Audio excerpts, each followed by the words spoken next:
여러분 안녕하세요. 비판적 사고와 간호 과정 10주차 수업 시작하도록 하겠습니다. 5월 5일이 어린이날이라서 여러분 동영상 수업으로 진행되지만 잘 들어서 수업 그 내용들이 잘 연계될 수 있도록 수업을 잘 들어주시기를 바랍니다. 우리가 저번 주차까지는 간호 계획을 마무리하였습니다. 간호 계획에서 저번 주차의 내용을 다시 한번 리뷰하자면은 간호 중재는 간호 수행 단계에서 이루어지는 것이 아니라 간호 계획 단계에서 중재를 선택해야 된다는 말씀을 드렸고요. 또 간호 중재의 범주에서는 관찰, 예방, 치료, 건강 증진 이런 범주가 있는데 결국 우리가 관찰하는 것, 즉 환자의 문제가 뭔지 파악하는 활동은 진단적 계획이라 할 수 있었고, 자, 그리고 그 환자가 갖고 있는 간호 문제, 실제 문제에 우리가 적극적으로 뭔가 그 문제가 사라지게 만드는 적극적인 활동을 치료적 계획이라고 말씀을 드렸습니다. 이거 이외에 이제 난다, 그다음에 닉 이런 NNN 링크로 우리가 그렇게 간호 계획이나 간호 중재를 갖고 올 수도 있다라는 말씀 드렸고요. 또 간호 지시서, 즉 우리가 그 전에 환자 그 간호 계획 목표 진술을 할 때 해당됐던 것이 주어, 대상자인 주어, 시간, 그 다음에 수행 기준, 행동 동사를 사용했었고, 간호 지시서에도 역시 주어가 있어야 되고, 그렇지만 주어는 간호사이기 때문에 생략이 가능하다. 그 다음에 행동 동사, 또 서술적 수식어, 시간 이런 것들이 들어간다는 말씀을 드렸습니다. 자, 그래서 그 간호 계획에 이어서 우리가 간호 수행에 대해서 이번 주는 공부하도록 하겠습니다. 자, 간단히 학습 목표를 보시면은 간호 수행의 정의, 그 다음에 목적 이런 것들을 아셔야 되고요. 간호 수행과 다른 단계, 즉 간호 사정, 진단, 계획, 그 다음에 수행 후에 간호 평가와의 관계가 어떤지 여러분들이 파악하시면 되겠습니다. 그리고 이제 간호 중재 유형과 그리고 환자에게 간호사가 주는 간호 전달 체계를 종류별로 구분을 하시면 되겠습니다. 자, 그래서 우리가 이제 간호 과정을 배우는 이 수업인데요. 처음에 간호 사정, 그 다음에 진단, 계획, 이번 주가 간호 수행을 공부를 합니다. 이 간호 수행에서는 간호 계획을, 우리 이전 시간에 배웠던 간호 계획을 수행하는 거, 그 다음에 필요시 간호 계획이 수정될 수 있다라는 말씀 드렸죠. 그 다음에 이 간호 수행하는 것을 모두 기록하는 것까지 우리가 간호 수행이라고 할 수 있겠습니다. 자, 그리고 이제 간호 수행의 수업을 2주차에 듣고 나서는 이제 간호 평가에 대해서 공부를 하도록 하겠습니다. 이번 주차에는 여러분들이 이제 위임에 대해서 좀 아셔야 되고요. 그다음에 케어 델리버리 시스템에서 간호 전달 체계가 어떤 것이 있는지 이거에 대해서 공부를 하게 될 것입니다. 자, 맨데이트라고 하는 위임은 다른 사람에게 맡기는 것을 의미합니다. 그렇지만 위임하지만 책임은 간호사에게 있죠. 즉 간호조무사나 또 뭐 요양사나 간병사, 즉 간호 인력의 어떠한 그 간호 활동을 위임할 수는 있습니다. 그렇지만 책임은 간호사가 지는 거기 때문에 이 위임된 일에 대해서 잘 하고 있는지 관찰하고 평가하는 것은 간호사가 꼭 해야 되는 일입니다. 그래서 위임이란 거에 대해서 오늘 공부를 할 거고요. 그 다음에 간호 전달 체계에 대해서 조금 이따 다뤄보도록 하겠습니다. 자, 첫 번째 간호 수행의 정의를 보시면은, 자, 간호 수행이라고 하는 것은 뭘까요? 간호 활동이죠. 다른 말로는 간호 활동, 처치, 간호 지시, 간호 처방, 간호 중재 이러한 다양한 용어들로 쓰여집니다. 즉 간호 수행이라고 하는 것은 뭐냐?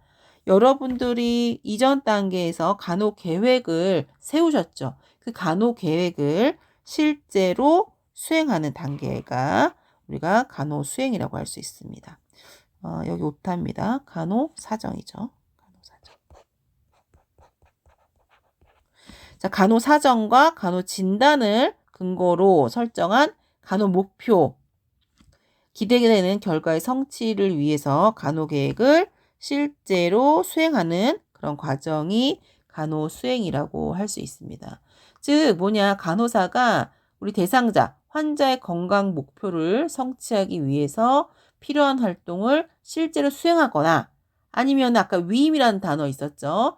위임을 하는 그런 단계라고 할 수 있죠. 그래서 계획된 활동, 우리가 간호 계획 단계에서 계획한 활동을 나타내고 그 계획에 따른 활동을 했으니 대상자의 반응을 관찰하는 것, 이것도 간호 수행이라고 할 수 있겠습니다.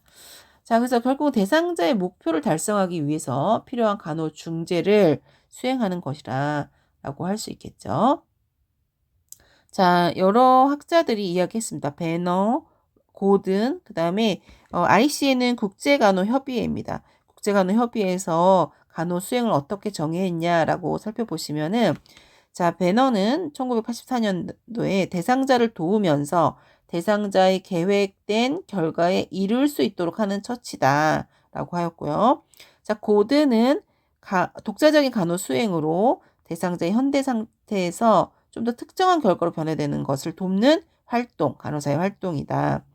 자, ICN에서는 대상자와 간호 문제 사이에서 발생하는 것으로 그 문제에 영향을 주기 위한 간호사의 모든 활동이다. 이렇게 간호 수행을 정의를 하였습니다. 자, 그 다음에 간호 수행의 목적을 보시겠습니다. 간호 과정이라는 그런 체계화된 틀 안에서 그 과학적 지식을 근거로 간호 사정과 간호 진단에 의해서 설정된 계획에 따라서 대상자의 현재 건강 상태를 목표로 한 바람직한 결과로 변화되도록 간호를 적용하는 데 간호 수행의 목적이 있겠습니다. 즉 대상자의 안녕 증진, 그 다음에 질병 예방, 건강 회복, 그 다음에 변형된 기능에 적응을 촉진시키기 위해서 간호사에 의해 실시되는 모든 활동이 포함되고요. 그 다음에 이 간호 수행을 하기 위해서는 여러분들이 그 단계별 수행 기술에 대한 지식을 갖추고 있어야 됩니다. 그래서 여러분들이 지금 배우는 기본 간호학이나 건강 사정, 그쵸? 이런 것들이 결국은 간호 수행을 할 때 다 필요한 인지적, 기능적 기술을 다 포함하고 있습니다. 여러분들이 그 수업 시간에 열심히 공부를 하셔야 되겠죠. 자, 그 다음에 간호 수행과 다른 단계와의 관계를 보시면은, 자, 사정과 진단을 근거로 계획을 세우죠. 계획을 세우고 그것을 적용하는 그런 실행 단계다라고 할 수 있고요. 자, 간호 활동을 위한 간호의 우선순위, 또 근무 일정 안에서 시간별 계획을 세우고 담당 대상자에게 활동을 적용하는 단계라고 할 수 있겠습니다. 자, 그리고 간호 과정의 모든 단계와 상호작용하는데요. 연속적인 과정이다라고 했습니다. 이 연속적인 과정이다라고 하는 말은 뭐냐? 대상자의 재사정, 자, 사정을 한 번 하고 끝나는 것이 아니라 이번 기간 중에 계속적인 사정을 하고 대상자의 요구를 확인하고 또 간호 계획을 수정하고 수행하고 또 위임하고 감독하고 수행 활동을 기록까지 하는 것이 요 간호 수행의 주요 단계라고 할 수 있는데요. 자, 예를 들어서 이 연속적인 과정이다라고 하는 것은 무슨 말이냐? 자, 노인 환자를 체인지 포지션을 시켰다고 해봅시다. 근데 조금 오랫동안 와상 환자였어요. 오랫동안 누워있는 환자를 체인지 포지션 하느라고 그런 간호 활동을 수행을 하죠. 자, 환자한테 가서 체인지 포지션을 했어요. 그러면 이 체인지 포지션 하는 동안 환자에게 그 꼬리뼈 부분에 콕시 부분에 쏘아, 즉 육창이 발생했다라는 거죠. 그래서 이렇게 간호 수행을 하는 와중에 다시 간호 사정을 하면서 육창을 발견하게 되는 것을 의미합니다. 다른 또 예를 들면 환자 이제 유린백, 환자가 소변줄을 갖고 있어요. 그래서 유린백을 비웠습니다. 비울 때 보니까 굉장히 이상한 냄새가 나는 거죠. 냄새. 오더죠. 오더. 근데 여러분들도 이제 실습하거나 병원 현장에서 근무를 하다 보면은 세균에 감염된 유린, 소변의 냄새가 있습니다. 굉장히 그 노인병원에 가면 이렇게 잘 맡아진 그런 냄새가 있는데, 이런 오더를 확인하고, 이 사람 유린 컬처를 나가봐야 되겠다 라면서 다시 재사정을 하게 되는 거죠. 그래서 유린백을 비우는 이런 수행을 하다가 그 유린의 독특한 정말 세균에 감염된 그런 냄새, 오더를 맡으면서 이거 분명히 세균에 감염된 소변의 냄새다라고 간호사가 판단을 하고 유린 컬처, 그러니까 유린 소변 배양 검사를 다시 나가게끔 되는 거죠. 즉 이렇게 간호 수행을 하면서 간호 사정을 다시 하는 그런 연속적인 과정 안에 있다라고 하는 겁니다. 또 다른 예를 들면 환자가 이제 호흡기가 굉장히 안 좋단 말이죠. 그래서 맨 4시간마다 그 렁 사운드 청진기로 이제 그 폐음을 듣다 보니까 환자가 더 랄 사운드 같은 더 안 좋은 소리가 듣게 되는 거죠. 그래서 이렇게 우리가 핵심 사정, 여러분 핵심 사정, 초점 사정 이전 시간에 배웠죠. 특별한 문제에 초점을 맞춰서 다시 자료 수집을 하는 것을 핵심 사정이라고 하고요. 이렇게 초기 사정 이후에 진행되는 모든 진행 사정에서 우리가 이렇게 수행하면서 이런 다시 그 사정의 단계로 넘어가는 일들이 굉장히 자연스럽게 일어난다고 할 수 있겠습니다. 즉 수행 활동을 하면서 획득된 자료는 새로운 진단 그리고 확인하거나 또 기존의 진단을 수정하기 위해서 사용된다는 것을 꼭 여러분들이 알고 계시면 되겠습니다. 자, 그래서 추가 자료 수집을 위해서 지속적으로 대상자를 모니터링해서 그 의미를 파악하고 간호 계획이 확정되면은 간호 수행을 적용하게 되겠습니다. 자, 지금부터는 이제 간호 수행의 단계를 보시겠습니다. 준비 단계이고요. 자, 활동을 이제 간호 수행을 하기 위한 활동을 준비하는데 간호사 측에서 그런 준비를 보겠습니다. 자, 간호 수행의 단계는 크게 어떻게 되죠? 준비 단계, 그 다음에 수행 단계, 그 다음에 이 수행한 것을 기록 단계, 그 다음에 구두로 보고하는데요.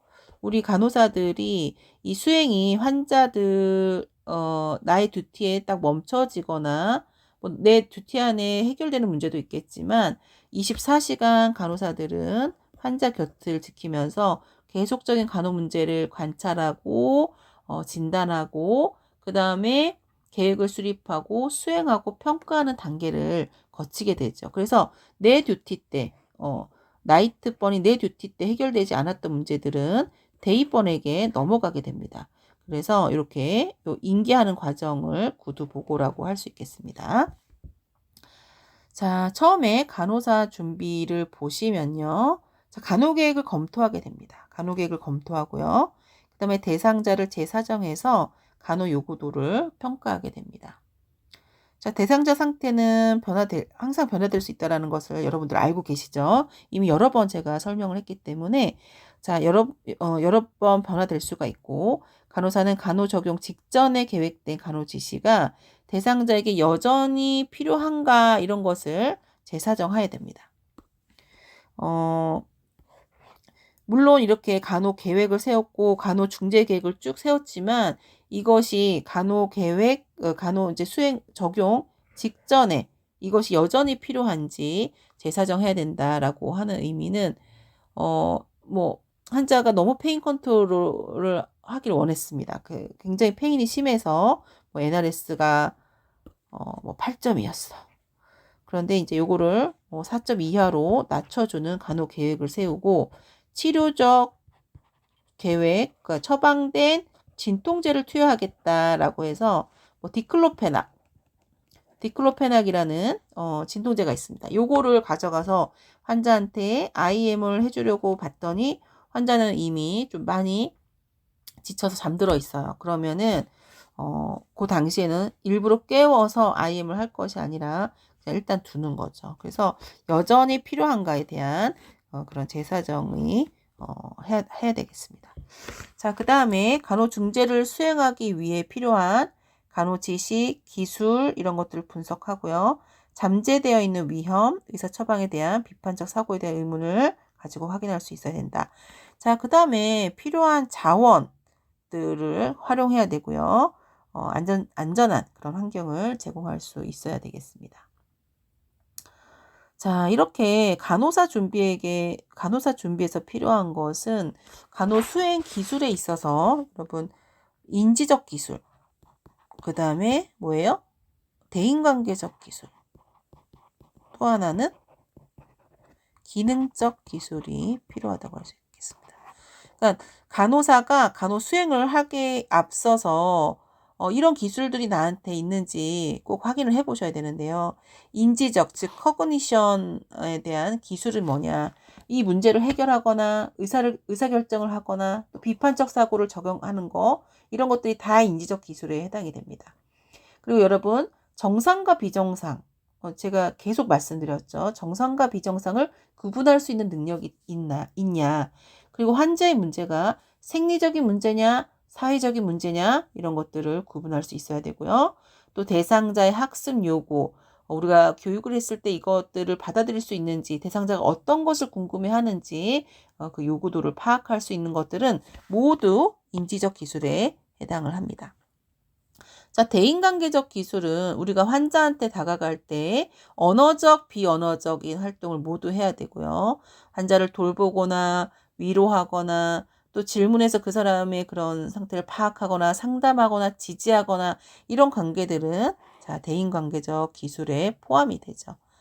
자, 기능적 기술은 뭐냐? 여러분들이 실제로 환자분들한테 가서 뭐 인젝션, 주사를 놓는다거나 또 뭐예요? 뭐 드레싱을 교환한다거나 그 다음에 뭐 체인지 포지션 그 체위 변경을 한다거나 ROM 운동을 시킨다거나 이런 것들이 다 기능적 기술에 해당이 됩니다. 손을 사용하거나 뭔가 가서 직접적으로 간호 활동을 해야 되는 것들인데요. 자, 이런 거 다 어디서 배우죠? 기본 간호학에서 배우죠. 기본 간호학. 여러분들이 기본 간호학에서 하는 모든 그런 메서드들이 다 기능적 기술이라고 할 수 있겠습니다. 그래서 이런 것들을 여러분들이 열심히 잘 배우셔야 되겠습니다. 자, 그 다음에 이제 대상자는 어떤 걸 준비하냐라고 보면은 자, 간호사는 대상자에게 수행할 간호 지시에 대해서 설명하고요. 자, 수행 시 대상자의 느낌, 그리고 협조해야 될 부분, 그 다음에 활동 결과에 대해서 설명해야 된다. 아까 얘기한 부분이 여기에 나오네요. 자, 중재가 여전히 필요한지 재사정 돼야 되는데, 자, 진통제 투여에 의해서 병실 방문했으나, 자고 있으면은 투약을 스탑을 하고, 일단 깰 때 다시 한번 재사정하는 것이 필요하다고 할 수 있겠습니다. 자, 그 다음에 방문 전 필요한 모든 물품과 기구를 확인하고요. 준비해서 대상자에게 주어질 스트레스, 그 다음에 불편감 이런 것들을 최대한 줄이면서 간호중재를 진행해야 됩니다. 또 오타가 나왔어요. 네, 진행해야 된다. 자, 다음은 우선순위를 정하는 단계입니다. 자, 간호계획이 체계적으로 수립됐다 하더라도요, 대상자 상황은 다 다를 수 있죠. 그래서 대상자 요구의 변화를 직감하고 유연하게 반응하고 또 업무 일정, 교대 근무 보고서, 인계 토대로 대상자에게 가장 우선적으로 제공되어야 될 간호가 무엇인지 단서를 얻는 것이 선행되어야 되겠습니다. 즉 이제 업무 일정, 교대 근무 보고서, 인계사항 체크 후에 대상자 상황에 따라서 구체적인 그 수행 계획을 수립해야 되겠습니다. 자, 아까 살짝 이야기했지만 우리가 이제 나이트번이죠. 나이트번. 밤새 간호를 했던 나이트번이 인수인계라는 것을 통해서 데이번에게 환자에 대한 상태를 이야기하죠. 자, 그래서 데이번은 업무를 이어받아서 간호 수행을 결국은 연속성 있게 이어가야 됩니다. 그래서 나이트번은 밤새 환자에게 어떠한 변화가 있었나, 또 어떠한 그 변화에 대한 적절한 행동을 했나, 그리고 그 변화는 무엇에 대한 변화였는지, 그리고 또 이 환자에게 어떠한 간호 활동을 했다라면은 기대되는 그런 결과는 무엇인지, 만약에 그것이 기대되지 않은 결과물을 갖고 왔다면은 뭐 때문에 그렇게 되었는지 대입원에게 상세하게 보고를 해야 됩니다. 이 보고를 하기 위해서는 어떻게 해야 돼요? 환자 상태를 파악하고 환자의 치료 방향에 대해서 정확히 알고 있어야 되고요. 환자의 계획 이런 것들을 모두 파악한 다음에 인수인계가 일어나야 되겠다라고 하는 거죠. 자, 그래서 이제 우선순위를 이제 정해야 되죠. 이 환자가 지금 어떤 문제가 있고 바로 해결해야 될 문제는 이런 거다. 이렇게 인계를 해야 되는데, 자, 이렇게 우선순위를 설정하기 위해서는 일단 환자한테 가야 되죠. 환자를 둘러보고 환자가 어떻게 하고 있는지 대략적으로 파악해야 됩니다. 라운딩이라고 합니다. 병원에서는 라운딩을 가서 뭐 IV 사이트는 잘 들어가고 있는지, 또 모니터를 하고 있는 거에서 뭔가 문제점이 없는지, 장비 작동 같은 게 제대로 잘 하고 있는지, 이런 중요한 정보는 사실 환자를 파악하고 대입원도요. 대입원도 보고 받자마자 가서 다시 한번 환자를 파악하고 장비나 뭐 IV 이런 루트가 잘 들어가고 있는지 이런 것들을 보고 받자마자 가서 확인을 해야 됩니다.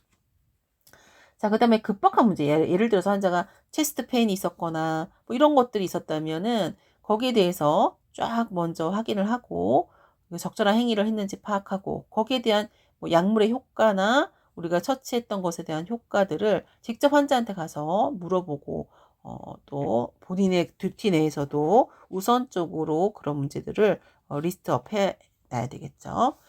자, 그리고 이제 환자의 주요 문제 이런 것들을 쭉 열거해 놓는 것들이 필요하고요. 이 열거된 문제를 예방하거나 해결하거나 관리를 하거나 뭐 이렇게 꼭 이루어져야 될 중재가 무엇인지 체크하는 것도 필요하다고 할 수 있겠습니다.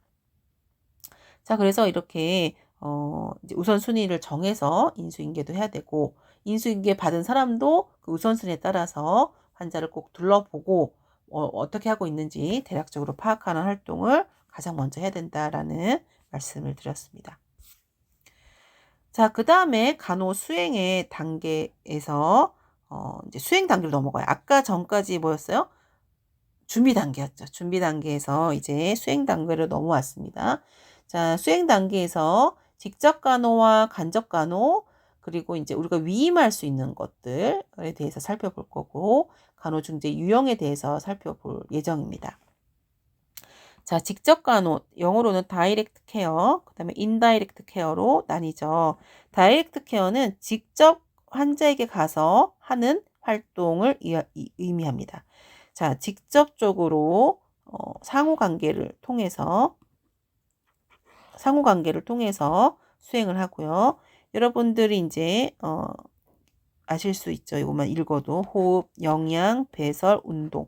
여러분 다 기본 간호학 챕터입니다. 이게 안위, 위생, 안전, 이런 지지, 영적 지지 이런 것들, 자세 이런 것들에 대한 10개 영역에 대한 141개 행위를 직접 간호라고 할 수 있겠습니다. 자, 간접 간호라고 하는 것은 우리가 환자한테 직접 가서 하지는 않지만 결국은 이런 것들에 대한 모든 간호 기록과 환경과 물품 관리 그리고 협업, 그러니까 이 환자 앞에 있지는 않지만 이 환자의 치료가 잘 될 수 있도록 유기적인 모든 그런 역할들이 있습니다.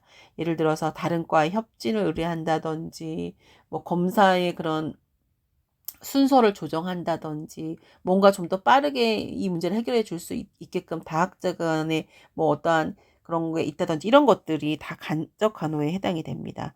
자, 그래서 보통 유기적인 협업, 그 다음에 직접 간호 효과를 뒷받침해 주기 위한 활동 이런 것들이 간접 간호라고 할 수 있겠습니다. 자, 그래서 의사소통, 간호관리, 정보관리, 전달 업무, 정리정돈, 시설물 관리 4개 영역에 15개 행위가 간접 간호라고 할 수 있겠습니다. 자, 그 다음에는 이제 위임입니다. 우리가 아까 첫 장에서 위임에 대한 정의를 조금 살펴봤는데요. 결국 위임이라고 하는 것은요, 다른 사람에게 특정한 업무를 수행할 수 있는 권한을 넘겨주는 것을 의미하죠. 그렇지만 뭐예요? 자, 여기 빨간색으로 해놨죠. 뭐예요? 책임. 책임은 누가 진다? 내가 지는 거예요. 일은 이 특정 업무, 특정 상황에서 특정 업무를 다른 인력에게 그 권한을 주는 겁니다. 그렇지만 결과에 대한 책임은 내가 지는 것이 위임 활동이라고 할 수 있겠습니다. 자, 예를 들어서 우리가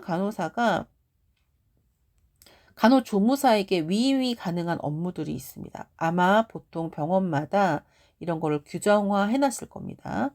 그래서 어떤 거예요? 보통은 요즘은 이제 바이탈 사인 같은 것을 위임을 할 수는 있지만 보통 간호사들이 더 많이 하긴 하는데요. 그렇지만 이제 AN, 즉 간호조무사에게 위임 가능한 업무 중에 대표적인 게 바이탈 사인입니다. 바이탈 사인, 즉 혈압, 체온, 그 다음에 맥박수, 호흡수 이런 것들을 위임할 수 있죠. 그 다음에 위생보조, 환자의 개인 위생, 즉 환자의 침상 목욕, 샤워 보조 이런 것들, 구강간호, 그 다음에 세발간호, 머리 감기죠. 그 다음에 세면, 그 다음에 환자의 식사 보조, 섭취량과 배설량을 확인하는 거 이런 것들을 위임 가능합니다. 환자의 체위 변경, 그 다음에 이동을 보조하는 것, 즉 휠체어 앰뷸레이션이나 아니면은 이제 워커로 걷는 것도 환자가 낙상의 위험이 있기 때문에 그러니까 걷는 거를 보조해 주는 거, 이런 활동들을 보행 보조죠. 이런 것들을 위임할 수가 있고요. 자, 그 다음에 환경관리 중에서 제일 많이 위임하는 업무가 뭐냐면 시트 교환입니다. 침상의 시트를 교환하고 정리해주고 환자 주변의 청결을 유지해주는 이런 활동들이 대표적인 간호조무사에게 위임 가능한 업무라고 할 수 있겠죠. 그렇지만 거기에 대한 책임은 누가 진다고요? 자, 섭취량과 배설량 확인하는 것은 굉장히 중요한 간호 활동입니다. 이 환자가 하루 종일 먹은 거, 영어로 IO라고 하는데요. 요게 이제 인풋 대 아웃풋이에요. 그러니까 환자가 먹는 모든 거, 그 다음에 환자가 배설하는 대변, 소변, 이런 것들 다 카운트를 해야 돼요. 그래서 먹는 거, 그 다음에 아이브로 들어가는 플루이드 이런 것들을 다 계산하는데 이런 것들을 너무 귀찮아서 대충 적었다고 해보십시오. 그러면은 환자의 간호 계획, 치료 계획에 의해서 너무 먹는 거에 많은 거에 비해서 먹는 게 오늘 2000이 들어갔다고 쳐보고 아웃풋은 200밖에 안 됐어요. 그러면은 굉장히 많은 것이 들어감에 비해서 굉장히 적게 나오는 거기 때문에 의사는 요 수치를 보고 뭘 해요? 라식스라는 이뇨제를 투여하죠. 근데 이 적는 것이 굉장히 환자한테 제대로 물어보지 않고 내지 그냥 대충 물어봐서 200이라는 숫자가 원래는 1500이었는데 200이라는 숫자밖에 표현이 안 됐다면은 굉장히 치료 계획에 있어서부터 차질을 빚어지게 됩니다. 그래서 요거에 대한 책임은 간호사가 지는 거예요. 그러니까 이 업무, 섭취량, 배설량 체크를 조무사에게 위임했지만 책임은 간호사가 지는 거기 때문에 제대로 하고 있는지에 대한 모니터링을 꼭 하셔야 된다라는 말씀을 드립니다. 네, 여기서 끊고 2교시에 이어서 하도록 하겠습니다.